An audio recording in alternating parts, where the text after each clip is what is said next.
Dear students, in this session we are going to discuss the next point, that is adaptation in plant. The first one, adaptation in aquatic plants. Now try this one question is there for you. Visit various water bodies such as river, brook, pond, lake in your surroundings. What differences do you observe between terrestrial and aquatic plants?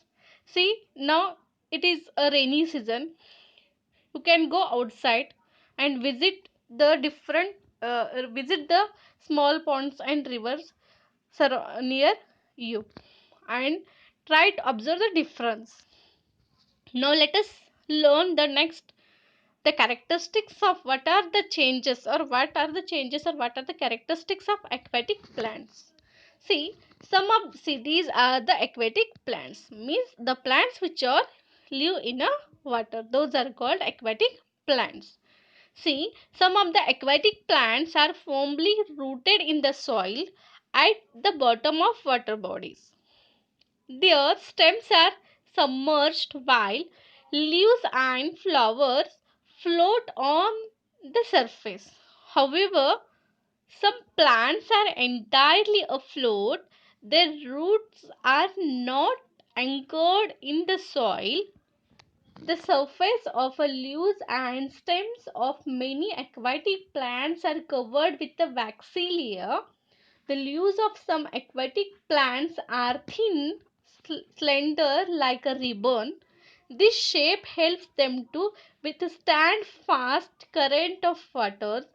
Airspace in the stems and petioles of aquatic plants are useful for floating in water.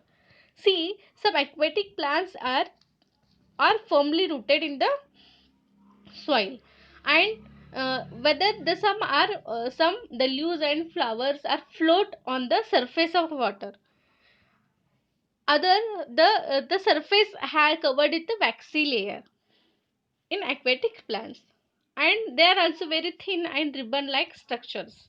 See there, these are the adaptations or changes during changes are seen in the aquatic plants. See, there are different aquatic lotus examples are there. See here, lotus top stalk. See here, three questions are given. Use your brain power. Why does the water trickle off a lotus leaves? But why the water trickle off a lotus leaves? Because it is coated with a waxy covering on it. The leaves are covered with a waxy layer. Again one, it is one of the adaptation. It is a adaptation of an aquatic plant to survive in the water without getting wet and the rot or sink to the bottom. See, to avoid a rot and to sink to the bottom. Therefore, the changes made by sudden gradual change, that is adaptation gained by the aquatic plants. The second question, why don't the leaves of these plants rot in water? See, the leaves of these plants do not rot in the water because it is same waxy coating on it, so they do not get wet and they do not get rot also. Next one, why are the roots of lotus plants short and fibrous? See, these plants grow in water, so the roots are do not need to be go deep down in search of water. See, actually they are in the water only. Their roots are not anchored in the soil. Therefore, they are fibrous types. So their roots are short and fibrous. Now this is the adaptations are of aquatic plant. Now next one, adaptation in a desert plants. See here, try this one activity is also given to you. Take two potted plants, one a cactus and the other a leafy plant. Tie the plastic bags loosely around the leaves of these plants and keep them in sunlight from early in the morning in the afternoon Bring those pots into the classroom and observe them. Has the same quantity of water collected in the both bags. See, students, all are you in the home. So do this activity in home only and observe yourself. See which a plant leaves a more water in the water bags. See, the desert plants are either a leafless or their leaves are like small needles. See, one is a cactus and other leafy plant. So the cactus release a water droplets less compared to the other leafy plants. Why this is? Let us see. The desert plants are either leafless or their leaves are like a small needles or have been modified into thorns. As a result, they lose very little water evaporation. The stem stores the water. See here, the stem stores the water. Therefore, they release a low amount of water. See, these desert plants where they grow in a desert area where the lack of scarcity of water is there.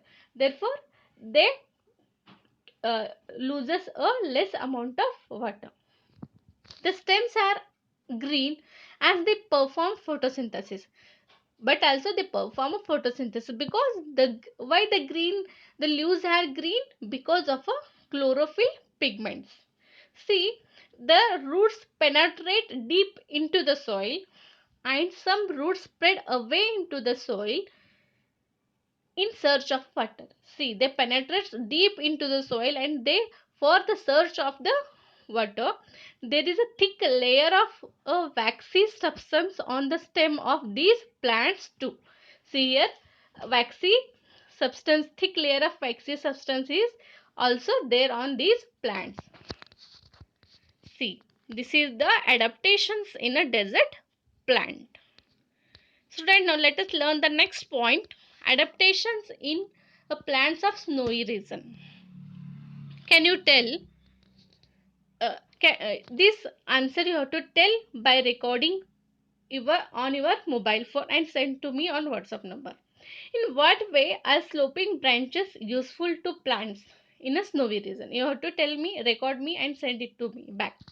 Next, plants of a snowy region mainly include conifers like deodar, pine. These trees are conical in shape. See, they're mainly the deodar and pine. They are a snowy plants where the snowy region is there. These trees are conical in shape. How they are conical in shape? Due to their sloping branches. Because of their sloping branches, in the heavy snowfall and extreme cold, in these regions their conical shape prevents. See, because of the structure, they prevent the accumulation on the tree and thick bark help the tree to withstand the cold. See, this is the adaptations. The whole structure of the plant is changed for the purpose of to live or to survive a longer time, to survive in that particular region. Next, adaptation in the plants in forest region. See, where the forest area is there, what are the adaptations are there? See, this is the thick forest. There are different kinds of trees are there and plants are there, herbs, shrubs are there. See, a variety of plants, trees, shrubs, herbs are found in a forest. These plants compete among us themselves. They compete one among themselves for the sunlight. To reach the sunlight, they get a fighting together. See, means compete together. Like you, how you are competing with oneself to score a marks. Hence, the trees grow tall to get a sunlight, and climbers and vines grow to a great height with the support of the trees. Spring-like tendrils on the stems of some climbers is an example of adaptation. See, because of their height is too and there are very thick forest is there. This is the adaptations in the forest region. Student, today we have learned the 3 points of adaptations in first one is aquatic plants, then after desert plants, then plants in a snowy regions. Thank you, students.